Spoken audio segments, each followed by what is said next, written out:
So I've been working on some horns for a friend, trying to get them to work properly. He got them nicely refinished.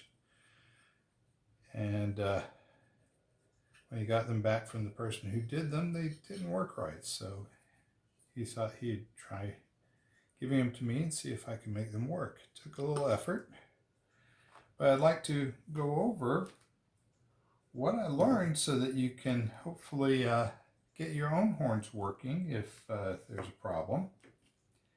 That basically, let's go over first the parts involved with the horn. So you have the rear of the horn. This tab right here is where the positive wire connects to. It goes inside the horn. It's insulated from the body of the horn here. And it goes to a coil. So it's an electromagnet. What it does is it will pull on this piece of metal. Let me line it up a little bit here. And it will vibrate. And when it vibrates, there's a little bar on the back that hits this contact. So I'll take some pictures too to maybe do an inset here. So the contact gets pushed down and breaks the contact. And as soon as that contact's broken, the diaphragm will pop back up. As soon as it pops back up, the contact's closed, the magnet's energized again, pulls the diaphragm back down. It's the vibration of the diaphragm that causes the horn sound. Now, there's also this, I can't remember if it's a volume or tone. I've seen it said tone adjustment here. Now, what that will do is that will push up, and this contact can only go so far, so it changes the sensitivity.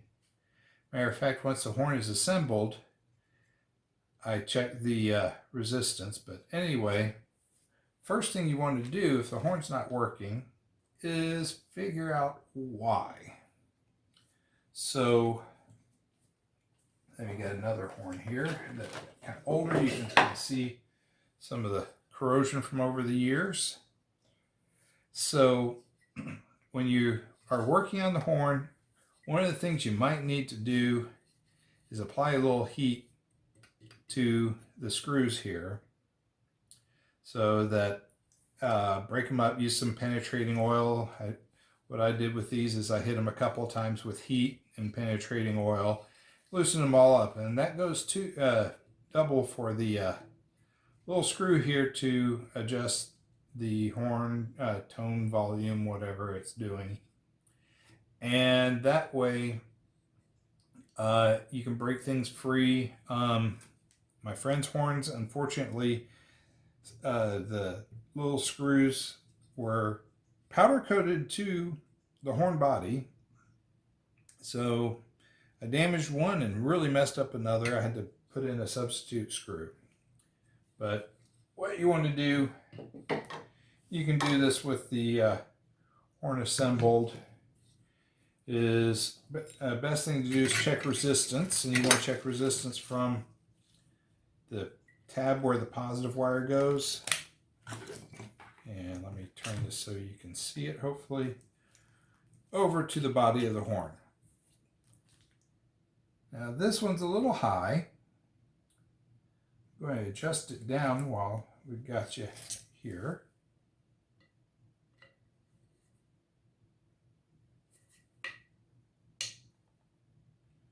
There we go. Should only be a couple ohms. 4 ohms, still a little on the high side, but I'll leave that one there. You can see just tapping the horn there can affect it. I'm going to back it down just a little bit more. There. And that should give us some nice volume there, allow the current to flow. So if you don't see the low resistance between here, and here, first thing to do is see about adjusting this screw. Turning it out, loosening it, will allow the contacts here to come in better contact. Now that might not work, so go over the various reasons why that might not work. One, you could have high resistance between this tab here and the wire inside. About the only thing you could do at that point probably is to drill out that rivet and replace it. I haven't had the opportunity to try that, but you notice there's plastic here. You don't want to lose that. And then there's this fiber washer right there. Hard to believe these horns are almost 50 years old looking inside, but they are. So what you can do is, again, you measure resistance, and show you a good example here. Just again putting on the tab, and then we will just touch it to the wire here, and you see it's only, it stays on.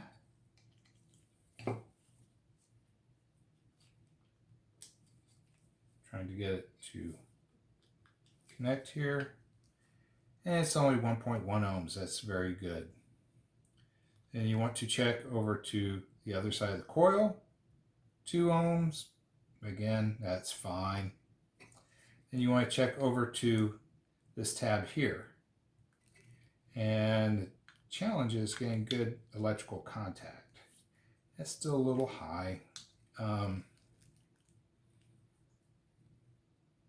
Might need to sand the contacts some more, so give a demonstration of that. Because really and truly, this should be very low resistance here. So how do you lower that? Well, I took some, give a demonstration, took some sandpaper, just cut a little strip here.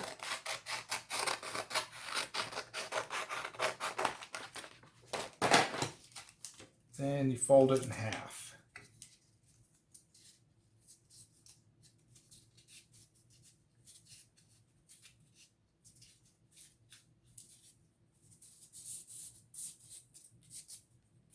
This is just, like I said, 1000 grit sandpaper. Then what you have to do, this is the more challenging part. You have to push the contact down so you can hold it down while you get the sandpaper in between the contacts. And if you manage to do that,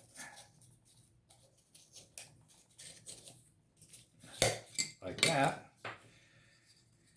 and you can put your thumb on the contact here to kind of control. You don't need it really tight against there, but you need enough pressure.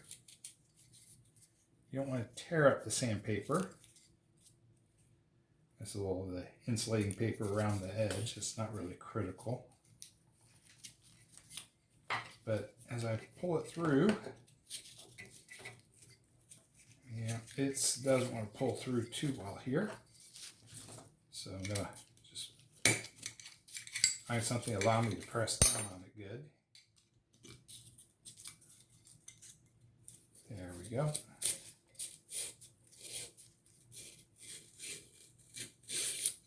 And you can see it made a streak on the sandpaper there. We'll double check the resistance.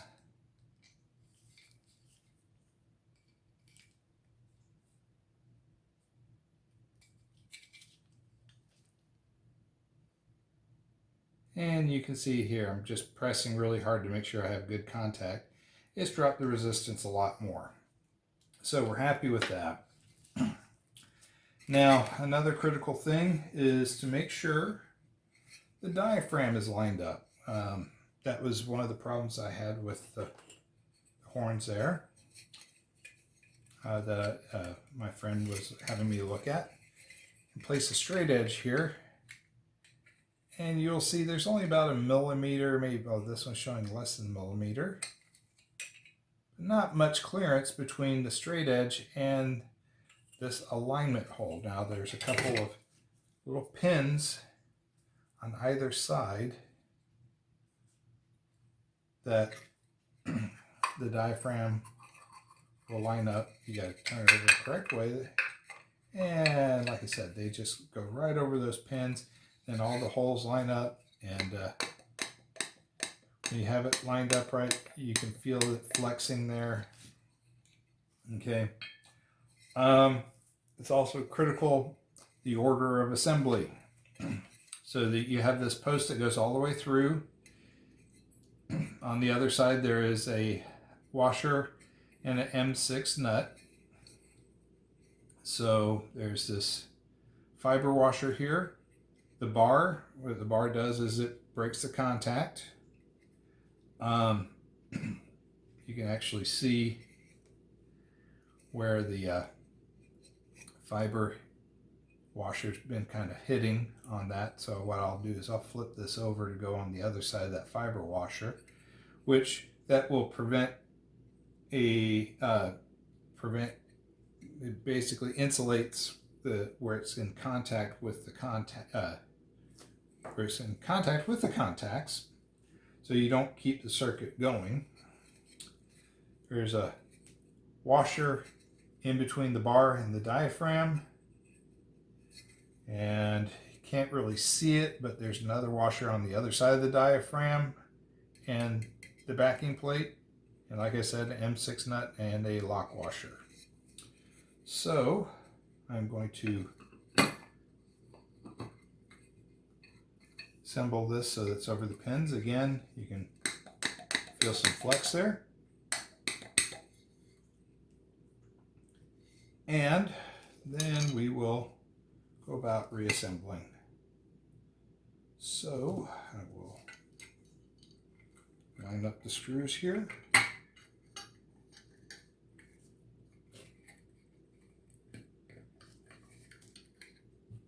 So there were split washers here.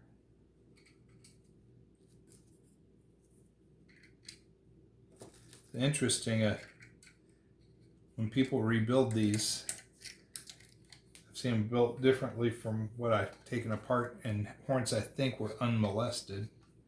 But there's a couple spacers between each of these sheets, and I just let go of the screw, put that back in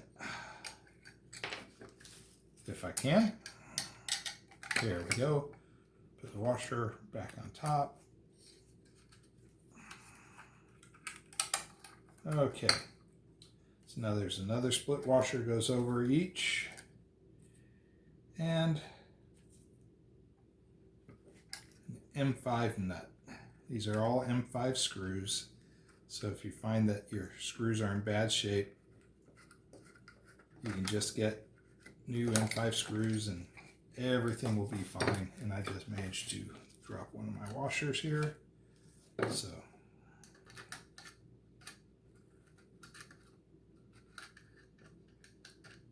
and I picked up a wrong screw. I thought that one was a little shiny. Okay, get this off then. I wonder it fell out so easily. And I know, get rid of my M4 screws. I know I have the other M5 screw somewhere around here. If not, I will pause the video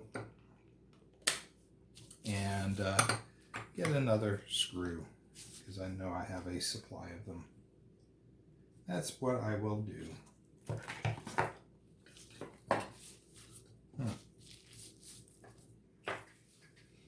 Okay, leaving no stone unturned, I managed to find the missing screw buried under some plastic here. So, get that in place. Find the other split washer, Put that on, and the M5 nut.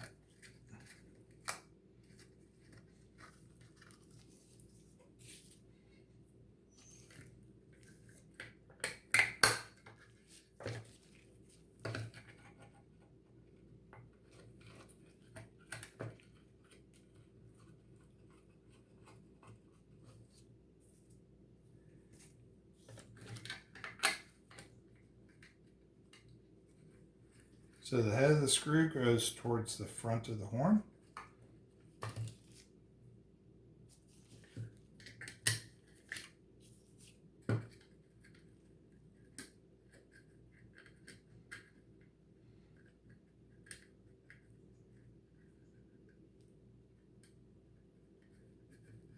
Get coordinated, and I can put the screws back on. There we go. One more. So, interesting thing is I did not find split washers on these. Don't think it's that critical to have split washers on all of these. You can put them on, it won't hurt. You can do it either way. And then, gotta get my trusty GIS screwdriver. All right. So this is the genteel way of putting it back together. Now, if you want to do it fast, yeah, you can just do something like a little impact gun like this. Don't try and do it too hard. You don't want to mess up the heads of the screws. Again, I'm using a JIS screwdriver bit. Reason being is they are less likely to camp out. You can find them on Amazon. I like using the Vessel brand screwdrivers. They've been good to me so far. I have another off-brand that I was playing with earlier. Can't remember what brand this is, but oh wait, Hosan. So don't know if that's like a Chinese manufacturer or what, but both screwdrivers seem to work good. Vessel seems to work a little better. So now that I got the horn back together, I want to measure resistance again. The reason being is you got everything adjusted and all that, but once you get everything tightened down, the diaphragm could actually be causing the contact to come apart. Now, this is 2 ohms. If it was high, then what we'd be doing is adjusting this screw in and out. I'll adjust it in a little bit. Hopefully I can make it, there we go. So now it is too far in. You see it's reading overload, open line, whatever you want to consider for resistance. Twist it a little bit, it's down to 13. Around 2 ohms is good. Sometimes you can get under 2 ohms. But now I can go take this out to the car, use the car battery and some clip leads, and then what I can do is tune it a little bit more, get the resistance I want to get the tone and volume I want, and it's a working horn again. Actually, before I started, these horns, I took off my 260 and replaced them. Fortunately, I just set them aside instead of tossing them.